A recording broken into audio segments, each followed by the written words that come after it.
that we re-establish the teaching and learning process. I want to just read a quote very briefly from the UN policy brief on education, which speaks about education during COVID-19, and beyond.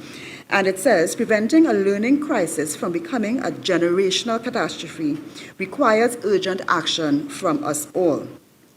Education is not only a fundamental human right, it is an enabling right with direct impact on the realization of all other human rights. It is a global common good and a primary driver of progress across all 17 Sustainable Development Goals as a bedrock of just, equal, inclusive, peaceful societies. When education systems collapse, peace, prosperous, and productive societies cannot be sustained. So this establishes why it is so important for us to embark on this process of ensuring that teaching and learning in Trinidad and Tobago for those 225,000 students does take place. So I will briefly outline the tenets of how we intend to proceed with respect to education for Term 1 of 2020-21. This term is expected to begin on September 1st, 2020 and end on December 11th, 2020. Teachers are expected to resume duty on September 1st, and curriculum delivery for students will begin during the period September 7th to September 14th, 2020. Students are not expected to report for classes during Term 1 unless further advised. Teachers are expected to take responsibility for delivery of the curriculum to students via remote methods using hybrid learning, which simply means that we are focusing on a mixed variety of experiences for our students, all from a remote setting. School buildings are to remain open and resources are to be fully available for use by teachers as required in the delivery of the curriculum. There will be two categories of students. One, students who are available on the online environment, and two, students who are not available on the online environment. Teachers may be faced with a mix of both types of students in their classrooms. For those who are available on the online environment, it is expected that teachers will utilize the ministry's curriculum guidelines for online learning, which will be provided for them, which will contain useful resources and links, and of course, the ministry's SLMS system, which is the online learning platform system, and that will be available for the use of teachers to engage the students who are available online. However, those students who are not available online, and that can be because they don't have devices or they don't have connectivity, then teachers are expected to prepare printed packages for these students so that they can access the education that they so desperately need. And these printed packages should be made available at schools, and training will be provided for teachers as it is being for the online environment. Training will be provided in the preparation of printed material for remote teaching, and that should be made available at the schools for parents to collect and drop off. It is intended that at least once weekly, parents will collect these packages for their children and have them done at home and then drop them back to the schools where they will collect at that time packages that have been corrected. And so feedback will be provided to students in this way. Work from home arrangements for teachers are to be encouraged, and principals should approve this once delivery of the curriculum is not compromised. Certainly, because school buildings are not intended to be closed, then if teachers need to use resources, connectivity, printing resources, and so on, of the school, then that should be available for them at the school compound. Suggested activities between September 1st and 4th, that should be reserved for teacher training and planning.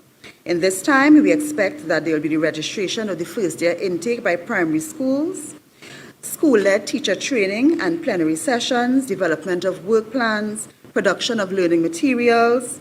Also available will be teacher orientation and parent orientation material from the Ministry of Education, Printed materials can be also prepared at this time, and the Ministry of Education will also be providing some material, resource material in printed form for schools. Online training for teachers provided by the Ministry of Education can also take place at this time, and provision of the online curriculum guides to teachers. So that's during September 1st to 4th. And available as well, the Ministry has secured the use of channels 4 and 16. And so on this channel during that time, September 1st to 4th, will run useful resource material and programs that deal with student orientation, adapting to the new normal. And so this will be available, and a schedule will be published so that parents and students will know what can be accessed. September 7th to 11th, in that week, we expect that schools will be fully engaged in student, parent, and teachers coming together to discuss orientation activities so that students and parents and the teachers will be able to now understand what the form of the classes will be, timetables will be distributed, and so on, and that is very important so that parents are fully on board with what is supposed to be happening with respect to their students. Class orientation activities will also take place during that time, and continued lesson planning and preparation of class materials by teachers. Distribution of printed materials should also start in this time, and once schools are ready, and many have indicated that they are, they can commence teaching and learning during the week of September 7th to 11th. Certainly, what must take place in all schools is that by September the 14th, all schools should be fully engaged in teaching and learning procedures.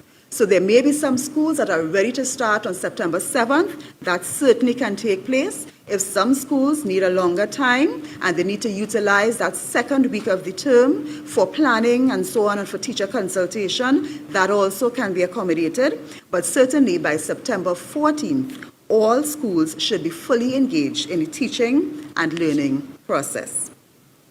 Learning material will also be available to students on the Ministry of Education's School Learning Management System, the SLMS, on TV, on channels 4 and 16, radio, and print media. We are intending that on the radio, we will air programs that are featured at general information, history, cultural information, and so on. So it's general knowledge for our students. And that content is already there. And we intend also to look into creating content for modern languages, listening comprehensions, and so on for modern languages. And that will be the format of the radio programming, which again will be scheduled, and that schedule will be published so that everyone would understand what is available and can plan to utilize it. Also, using the resources of print media, what is intended is that once a week, a pullout will be prepared for the newspapers and distributed that way. And so parents will be able to access that information, generally carded for our ECCE and infant years. So that will also be available as an additional resource for parents so that we can ensure our children are well engaged. Parents will be expected to play a critical role in supervision of their children, of course understanding that parents are out to work as well, but that is why we are intending that the learning is not only synchronous, even though there will be a timetable for those who are doing online and provided to your children, so that it is expected that they will spend most of what used to be a normal school day engaged in work. It is also recommended for teachers, and that will be included in the online guides, that they give work from whether it is book lists from their school books, whether it is from other resources, so that there can be asynchronous learning. It's not just a matter of being online at the same time. So if parents are out to work, then certainly after work hours, parents can be engaged in checking up and ensuring that their children are fully engage in what they should be. And that, of course, will be very critical going forward, because this is a partnership with all of us. So we expect the schools to do their part, we expect the teachers to do their part, we expect the parents to do their part, and the students to do their part, and of course the ministry to do our part in ensuring that all of us are engaged in this most important process, and that will be the way that we can get the best success for our children. And they, of course, are our primary stakeholders in this matter. With respect to the school feeding program, that will be modified, and that will be now in a format where 500 lunches per day will be delivered through the MP offices to communities. And the MP offices, of course, we would expect will liaise with village councils in their communities, religious organizations. We expect that they will liaise with NGOs in their communities who are active to get the lunches to the children who really need this, because of course if they were in the normal school environment, we would have children accessing school feeding. So that will be rolled out through the MP offices, again as partners in ensuring that the children who need this really access it. Online counseling will also continue for students who need to access this service. The counselors have been trained in online delivery, and in the manual that will be given to schools and will be available to parents, that will outline exactly how that online counseling will be taking place. So the guidance officers, the school social workers will be engaged for the term and ensure that students who need to access the service will know how to do it and will be able to. So we have covered the guidelines, the general guidelines, and of course more detail provided in the document itself, which will be given to teachers and to schools and to parents. And those guidelines identify very clearly what is expected from the school, from the ministry, from the teachers, and of course from the students and their parents.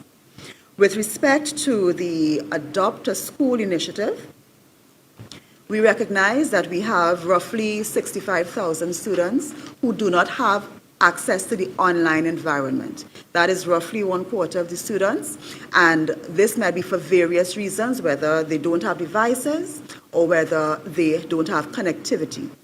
So in recognizing that, we are asking, of course, the government will be considering the provision of some devices to students, but we are also reaching out to the business community, to chambers of industry, to alumni associations, and we are asking corporate Trinidad and Tobago also to become involved in this effort. I would tell you that we've already had outreaches from TAT, we already have outreaches from TN Tech to be able to supply some schools with devices. We understand that not every student may be able to avail themselves of one, and that is why we have planned in the operations for the school term that we will use the printed material, use the TV, use the radio, use social media on the ministry's platforms so that these students can at least access some information, because we don't want them to be left behind. But of course, in the circumstances, the online environment may be the richest replacement for face-to-face, and so we would want to encourage corporate Trinidad and Tobago and make an appeal at this time for corporate Trinidad and Tobago. There is a need for devices, there is a need for connectivity. We are in discussions with TAT, with B-Mobile, with Digicel as well, to see how many students can be assisted, and so we will be rolling out that initiative in the coming week. We'll be writing to these bodies and asking them to donate what they can to the schools so that as many children as possible would be able to benefit from the online environment in the circumstances. We are all in this together. All of us have to contribute to ensuring that our children get the best future that is possible. As caretakers of the future, that is our role. So that will be rolled out in the coming week. So I think I have covered most of what is important here. I know there'll be specific questions that may come, so at this time, I would like to ask through the chair that we open the floor for any questions that may arise. All right, so as we open the floor for questions, the mic will be brought to the individual members of the media that wish to ask questions. Please indicate by a raise of hand, and the mic will be provided for you.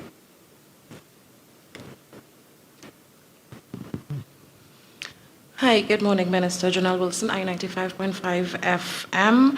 Are teachers expected to report for duty at their respective schools come next Tuesday?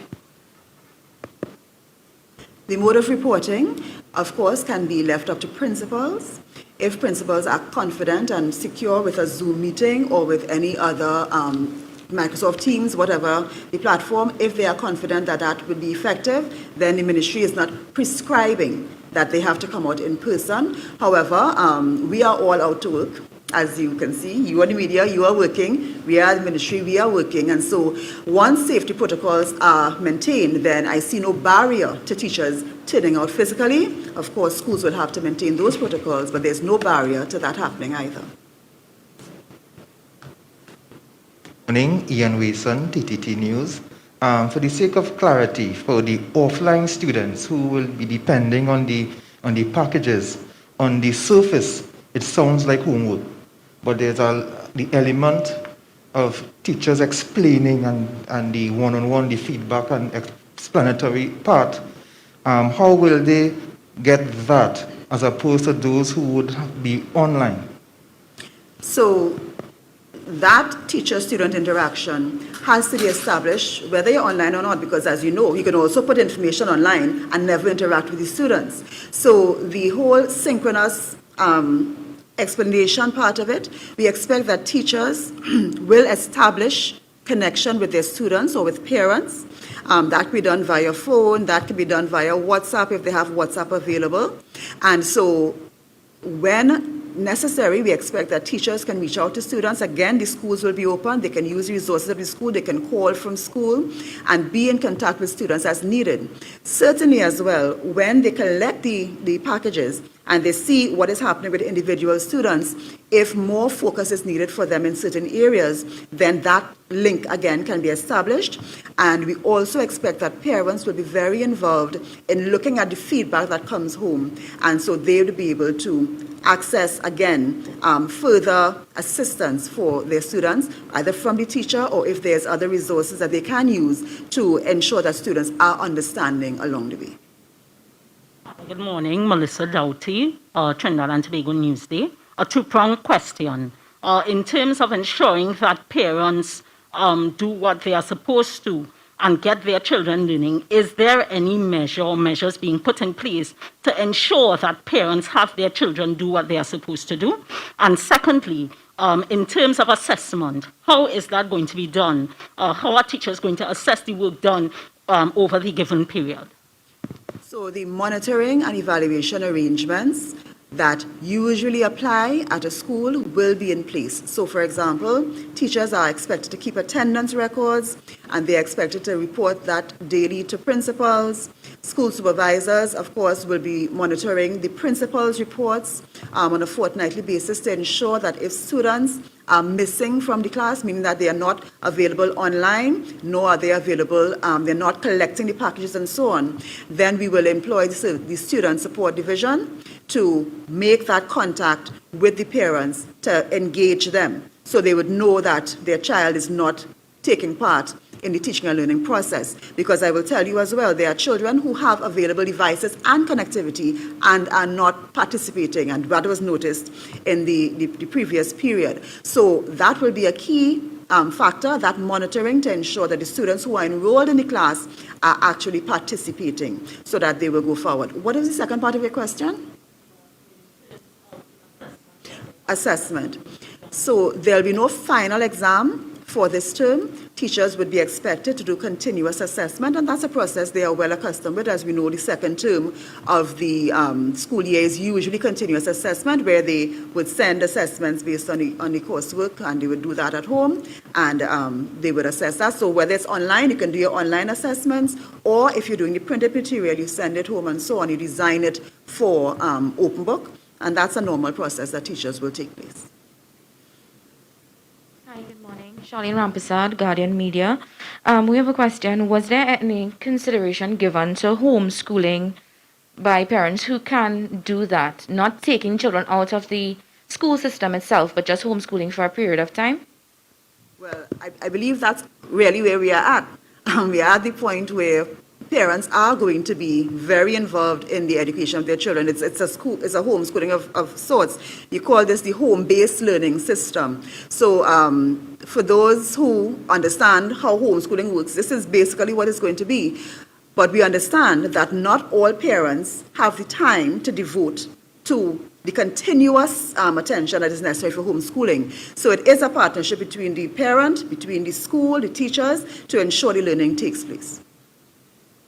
Hi, morning, Prior Bihari, azpnews.com. Minister, I just want to find out about exam, SCA, for example. Is that going to be normal time and in terms of the other exams, CSAC CAPE example, and also what is going to be put in place for the SBA assessments? How is that going to work? Thanks. The SBAs that are practical based, meaning that like labs, if you have food preparation and that kind of thing, and the CPQs as well, that have practical components. So all of the CSEC, CAPE, and CPQ courses that have the practical components, those we are postponing until term 2. In the present circumstance. So we are asking teachers to go forward with the theory for this term, and we can pick up the practical next term. What's also being done is that a recommendation is being made to CXC with respect to reduction of the practical components. There's also an issue about field trips and whether virtual field trips can be used. So that representation on behalf of Trinidad and Tobago will be made to CXC. Of course, CXC deals with regional exams, and so we will expect them to give our recommendations some consideration. With respect to, you asked? SE. So already we are considering reducing or narrowing the curriculum for SEA, not necessarily changing the format of the exam that students have become accustomed to, but reducing the number of topics that will be examined in recognition of the fact that we have had some disruption in the school year, and that, of course, will be for 2021 and 22, because those students will also be affected who are going into Standard 4 now. Representation has been made by the different stakeholders for SE to take place later in the year, as it was for this year, and so a final decision will be taken on that as well. I know that SEA was just last week, so it's obvious that the Form 1s will not start with everybody else. So do you have a time when the Form 1s would start their term, and what will these children be doing while they wait? So SEA results are expected on October the 8th. And so we would expect that at this time, parents, again, would step in. The material will be available on TV. There'll be material on the radio. So we are asking parents not to just let them, lie fallow. Allow them to engage themselves in some of the material that will be available so that they will, keep their skills up. And so when they get into that environment for Form 1, down to the middle of October or so, that they would not be left, too far behind the system. But of course, we know they came through a very stressful time too. And so they have to be allowed some time for relaxation. It was, they were very courageous. It was a very difficult thing when you're 2 weeks away from an exam that you prepare so hard for, to have to wait and so on. So we expect that they would have some downtime, but they can also avail themselves of the information that will be presented for our students.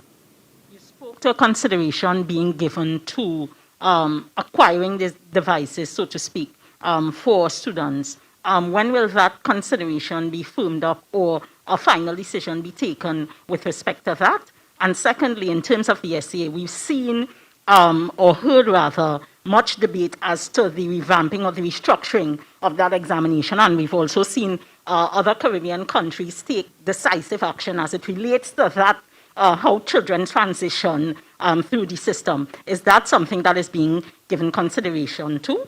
And if so, when will you make a determination about that? The SEA debate is a long-standing one. I don't intend at this time, we're really focusing on ensuring that we get through this transition of teaching and learning itself. So far less to the examination, but certainly having to transition in this way to the online learning, and what we intend, of course, would be blended learning. That would be the best solution and the best way forward. It's the best practice for students. So, of course, the SEA exam in the context of that will be considered, and so all of the different issues about that will be considered. You asked, what's the first part of your question? Right. So that the proposal will be presented to Cabinet next week, and so there will be discussion at the Cabinet level on that.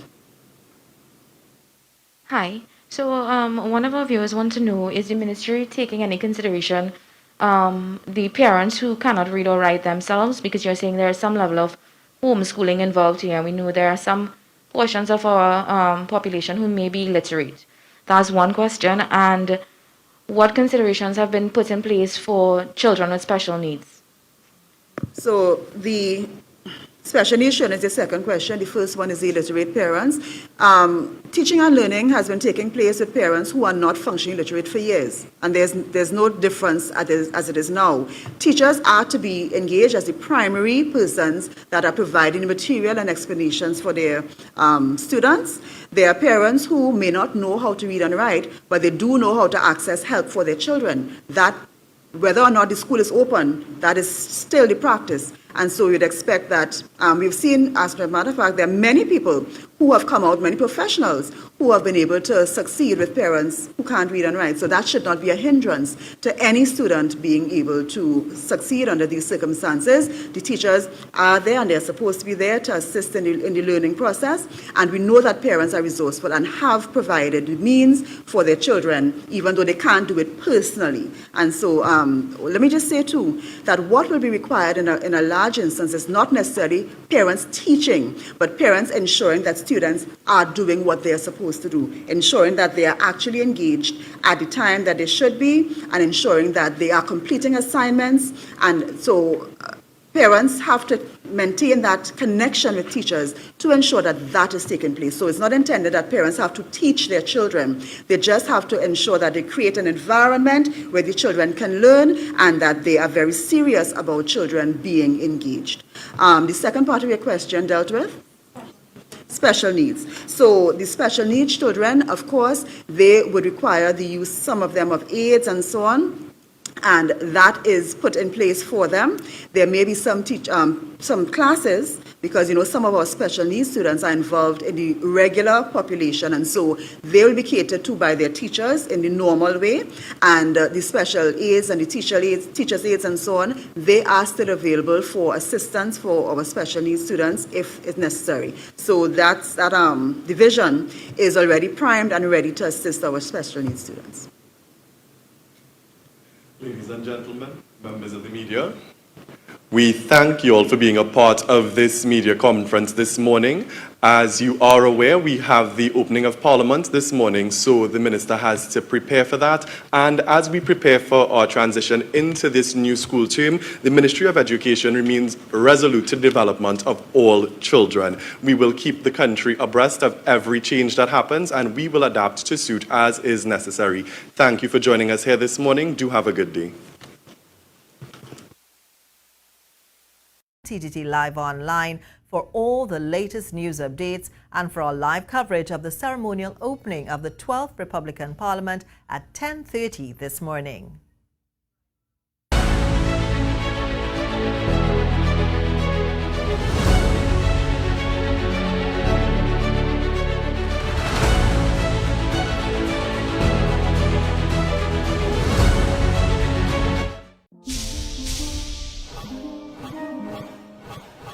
These are our national symbols of Trinidad and Tobago. The coat of arms. The coat of arms of Trinidad and Tobago was designed by a committee formed in 1962